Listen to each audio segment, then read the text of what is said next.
ನಮಸ್ಕಾರ, ನನ್ನ ಹೆಸರು ಡಾಕ್ಟರ್ ಕಾರೆಡ್ಡಿ ಶ್ರೀಧರ್ ರೆಡ್ಡಿ. ನಾನು general and laparoscopic surgeon and stapler circumcision specialist. ನಾನು treatment range hospital KPHP colony road number 4 Kukatpally ಹೈದರಾಬಾದ್ನಲ್ಲಿ ಅವೈಲಬಲ್ ಇರ್ತೀನಿ. ಇತ್ತೀಚೆಗೆ ನೋಡೋದಾದರೆ ಪುರುಷರಲ್ಲಿ ಈ ಫೈಮೋಸಿಸ್ ಇಶ್ಯೂಸ್ ಅಂದರೆ ಏನು ಅನ್ನೋದನ್ನು ಇವತ್ತು ಕ್ಲಿಯರ್ ಆಗಿ ತಿಳ್ಕೊಳ್ಳೋಣ. ಫೈಮೋಸಿಸ್ ಏನು ಅಂದರೆ ಅಂಗದ ಮುಂದಿನ ಚರ್ಮ ಏನಿರುತ್ತೆ ಅದು ಫ್ರೀಯಾಗಿ ಮೂವ್ ಆಗ್ತಿರಬೇಕು.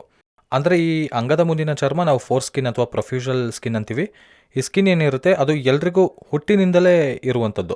ಹುಟ್ಟಿದಾಗಿಂದ ಈ ಸ್ಕಿನ್ ಇರುತ್ತೆ. ಆ ಸ್ಕಿನ್ ಇರುತ್ತೆ ಅದು ಫ್ರೀಯಾಗಿ ಮೂವ್ ಆಗ್ತಿರಬೇಕು, ಹಿಂದಕ್ಕೆ ಮುಂದಕ್ಕೆ ಫ್ರೀಯಾಗಿ ಮೂವ್ ಆಗಬೇಕು. ಹಾಗೆ ಫ್ರೀಯಾಗಿ ಮೂವ್ ಆಗಲಿಲ್ಲ ಅಂದರೆ ಅದನ್ನು ಫೈಮೋಸಿಸ್ ಅಂತ ಕರಿತೀವಿ. ಕೆಲವ್ರಿಗೆ ಹಾರ್ಡಾಗಿ ಮೂವ್ ಆಗುತ್ತೆ, ಕೆಲವ್ರಿಗೆ ಟೈಟಾಗಿ ಮೂವ್ ಆಗುತ್ತೆ, ಕೆಲವ್ರಿಗೆ ಪೇನ್ಫುಲ್ಲಾಗಿ ಮೂವ್ ಆಗುತ್ತೆ, ಕೆಲವ್ರಿಗೆ ಸ್ವಲ್ಪ ಮೂವ್ ಆಗುತ್ತೆ, ಇನ್ನು ಮಿಕ್ಕಿದ್ದು ಟೈಟ್ ಆಗುತ್ತೆ. ಕೆಲವರಿಗೆ ಅಂಗ ಚಿಕ್ಕದಾಗಿದ್ದಾಗ ಮಾತ್ರ ಮೂವ್ ಆಗುತ್ತೆ, ಅಂಗ ದೊಡ್ಡದಾದಾಗ ಮೂವ್ ಆಗಲ್ಲ. ಇಂಥರದಕ್ಕೆಲ್ಲ ನಾವು ಫೈಮೋಸಿಸ್ ಅಂತ ಕರಿತೀವಿ. ಆದರೆ ಈ ಫೈಮೋಸಿಸ್ನ ಇದಕ್ಕೂ ಮುಂಚೆ ನೋಡೋದಾದರೆ ಈ ಫೈಮೋಸಿಸ್ಗೆ ಮುಖ್ಯವಾಗಿ ಓಪನ್ ಸರ್ಜರಿ ಇರ್ತಿತ್ತು. ಓಪನ್ ಸರ್ಜರಿನಲ್ಲಿ ಏನಂದರೆ ಆ ಸ್ಕಿನ್ ಪೂರ್ತಿ ಕಟ್ ಮಾಡೋದ್ರಿಂದ ಅಥವಾ ಹೊಲಿಗೆ ಹಾಕೋದ್ರಿಂದ ಈ ಒಂದು 10 to 15 ಡೇಸ್ ಬೆಡ್ ರೆಸ್ಟ್ ಇರಬೇಕಾಗ್ತಿತ್ತು. ಪ್ಲಸ್ ಎಲ್ಲ ನೋಡೋದಕ್ಕೆ ಈ ಕಾಸ್ಮೆಟಿಕ್ ಆಗಿ ಅಷ್ಟು ಚಂದ ಕಾಣ್ತಿರ್ಲಿಲ್ಲ. ನೋಡೋದಕ್ಕೆ ಕಾಸ್ಮೆಟಿಕ್ ಆಗಿ 100% ರಿಸಲ್ಟ್ ಬರ್ತಿರ್ಲಿಲ್ಲ. ಅಷ್ಟೇ ಅಲ್ಲದೆ ಡ್ರೆಸ್ಸಿಂಗ್ಸ್ ಮಾಡ್ಕೋಬೇಕಿತ್ತು. ಅದೊಂದು ಕ್ಯೂ ರೀತಿಯಾಗಿ ಒಂದು ಸಿರಮ್ ರೀತಿಯ ದ್ರವ ಸೋರೋದು, ಈ ಥರದ್ದೆಲ್ಲ ನೋಡ್ತಿದ್ವಿ. ಬಟ್ ನಮ್ಮ ಟ್ರೀಟ್ಮೆಂಟ್ ರೇಂಜ್ ಹಾಸ್ಪಿಟಲ್ನಲ್ಲಿ ನಾವು ಮಾಡೋ ಚಿಕಿತ್ಸೆ ಏನಿದೆ, ಮೋಸ್ಟ್ ಅಡ್ವಾನ್ಸ್ಡ್ ಸ್ಟೇಪ್ಲರ್ ಏನಿರುತ್ತೆ, ನಾವು KSR ಸ್ಟೇಪ್ಲರ್ಸ್ ಅಂತೀವಿ. ಇದು ಮೋಸ್ಟ್ ಅಡ್ವಾನ್ಸ್ ಸ್ಟೇಪ್ಲರ್. ಇದರಲ್ಲಿ ನಾವು ಸರ್ಜರಿ ಒಂದು 5 ಮಿನಿಟ್ಸ್ನಲ್ಲಿ ಮಾಡ್ಬೋದು, ಹಾಫ್ ಆನ್ ಅವರ್ನಲ್ಲಿ ಡಿಸ್ಚಾರ್ಜ್ ಮಾಡಿ ಕಳಿಸ್ತೀವಿ. ಇದರಲ್ಲಿ ಏನಂದರೆ ಈ ಫೈಮೋಸಿಸ್ನಲ್ಲಿ ಈ ಮುಂದೆ ಇರುವ ಚರ್ಮನ ತೆಗೆದು ಹಾಕೋದನ್ನು ನಾವು ಸುಂತಿ ಆಪರೇಷನ್ ಅಂತೀವಿ. ಇದನ್ನೇ ಸರ್ಕಮ್ಸಿಷನ್ ಅಂತೀವಿ, ಇದನ್ನೇ ಕಥನ ಅಂತ ಕೂಡ ಅಂತೀವಿ. ಅಂದರೆ ಆ ಮುಂದಿನ ಚರ್ಮ ತೆಗೆದು ಹಾಕೋದನ್ನೇ ಸರ್ಕಮ್ಸಿಷನ್ ಸರ್ಜರಿ ಅಂತೀವಿ. ಇದರಲ್ಲಿ ಆ ಚರ್ಮನ ತೆಗೆಯೋ ಟೆಕ್ನಿಕ್ ಏನಿದೆ ಅದನ್ನೇ ನಾವು KSR ಸ್ಟೇಪ್ಲರ್ನಲ್ಲಿ ಮಾಡ್ತೀವಿ. ಸೊ ಈ ಮುಂದೆ ಇರುವ ಚರ್ಮನ ನಾವು ಸ್ಟೇಪ್ಲರ್ ಮೂಲಕ ತೆಗೆದು ಹಾಕೋದಕ್ಕೆ ಒಂದು 5 ಮಿನಿಟ್ಸ್ ಸರ್ಜರಿ ಅಷ್ಟೇ, ವಿತಿನ್ ಹಾಫ್ ಆನ್ ಅವರ್ನಲ್ಲಿ ಡಿಸ್ಚಾರ್ಜ್ ಮಾಡಿ ಕಳಿಸ್ತೀವಿ. ಆ್ಯಂಡ್ ಪೋಸ್ಟ್ ಆಪರೇಟಿವ್ ಕಾಂಪ್ಲಿಕೇಶನ್ಸ್ ನೋಡೋದಾದರೆ ಯಾವುದೇ ರೀತಿಯಾದ ಕಾಂಪ್ಲಿಕೇಶನ್ಸ್ ಇರೋದಿಲ್ಲ. 1 to 3 ಡೇಸ್ ಏನೋ ಹಿಡ್ಕೊಂಡಿರೋ ಫೀಲಿಂಗ್ ಇರುತ್ತೆ. ಕೆಲವ್ರಿಗೆ ಏನಂತೀವಿ ಆ ಸೆನ್ಸೇಷನಿಂದ ಸ್ವಲ್ಪ ತೊಂದರೆ ಆಗ್ತಿರುತ್ತೆ. ಸ್ವಲ್ಪ ದೂರವಾಗಿ ಕಾಲಿಟ್ಕೊಂಡು ನಡೆಯೋದು ಆಗಿರ್ಬೋದು, ಅಥವಾ ಒಂದು ರೀತಿಯಾದ ಜೆಲ್ಲನೋ ಸೆನ್ಸೇಷನ್ ಇರ್ಬೋದು. ಈ ಥರದ್ದೆಲ್ಲ 1 to 3 ಡೇಸ್ ಹೊರಟೋಗುತ್ತೆ. ಒನ್ಸ್ ಗಾಳಿ ಸೋಕಿದ್ರೆ, ಅಂಡರ್ವೇರ್ ಸೋಕಿದ್ರೆ ಆ ಸೆನ್ಸೇಷನ್ ಅನ್ನೋದು ಹೊರಟೋಗುತ್ತೆ. ಕೆಲವ್ರಿಗೆ ಮಾತ್ರ 10 to 15 ಡೇಸ್ ಇರುತ್ತೆ. ಬಟ್ ತುಂಬ ಜನಕ್ಕೆ 2-3 ದಿನಗಳಲ್ಲಿ ಆ ಸೆನ್ಸೇಷನ್ ಹೋಗುತ್ತೆ. ಆದರೆ ಮುಖ್ಯವಾಗಿ ಮಾಡಬಾರ್ದು ಕೆಲಸ ಏನಪ್ಪ ಅಂದರೆ ಒಂದು ಅಂಗಸ್ತಂಭನ ಬರ್ದಂಗೆ ನೋಡ್ಕೋಬೇಕು.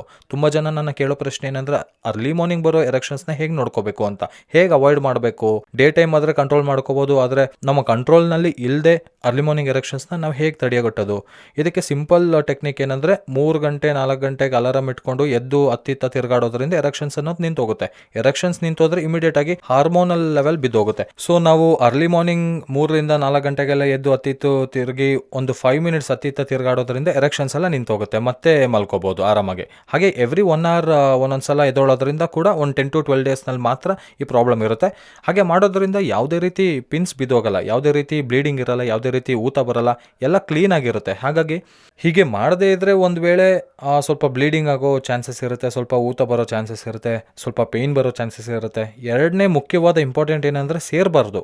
ಯಾವುದೇ ಕಾರಣಕ್ಕೂ ಪರಿಸ್ಥಿತಿಯಲ್ಲೂ ನೋ ಇಂಟರ್ಕೋರ್ಸ್, ಅಟ್ಲೀಸ್ಟ್ ಫಾರ್ 1 monthವರೆಗೂ ಇಂಟರ್ಕೋರ್ಸ್ ಮಾಡದೇ ಇರಬೇಕು. ಏನಂದರೆ ಆ ಏರಿಯಾನಲ್ಲಿರುವ ಚರ್ಮ ಚೆನ್ನಾಗಿ ಗಟ್ಟಿ ಬರುತ್ತೆ. ಇದರಿಂದ ಫ್ಯೂಚರ್ನಲ್ಲಿ ಯಾವುದೇ ರೀತಿ ಕಾಂಪ್ಲಿಕೇಶನ್ಸ್ ಬರಲ್ಲ. ಸೊ ಇವೆರಡು ಮಾತ್ರ ಅವಾಯ್ಡ್ ಮಾಡಬೇಕಾಗುತ್ತೆ. ಆ್ಯಂಡ್ ಎಷ್ಟು ಶುಭ್ರವಾಗಿ ಇಟ್ಕೊಂಡ್ರೆ ಅಷ್ಟು ಫಾಸ್ಟಾಗಿ ಹೀಲಿಂಗ್ ಇರುತ್ತೆ.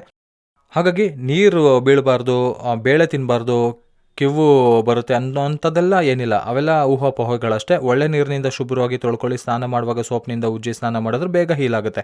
10 to 12 ಡೇಸ್ನಲ್ಲಿ ರಿಂಗ್ಸ್ ಬಿದ್ದೋಗುತ್ತೆ. ಆ್ಯಂಡ್ ಆ ರಿಂಗ್ಸ್ ಬಿದ್ದೋದ್ರೆ ಅಲ್ಲೆಲ್ಲ ಹೀಲ್ ಆಗುತ್ತೆ. ಕೆಲವ್ರಿಗೆ ಮಾತ್ರ ರಾ ಏರಿಯಾ ಸ್ವಲ್ಪ ಓಪನ್ ಆಗಿ ಇರೋ ಅವಕಾಶಗಳಿರುತ್ತೆ. ಇದು ಏನು ಮಾಡಿದ್ರು 1 ವೀಕ್ನಲ್ಲಿ ಆಟೋಮೆಟಿಕ್ ಆಗಿ ಹೀಲ್ ಆಗುತ್ತೆ.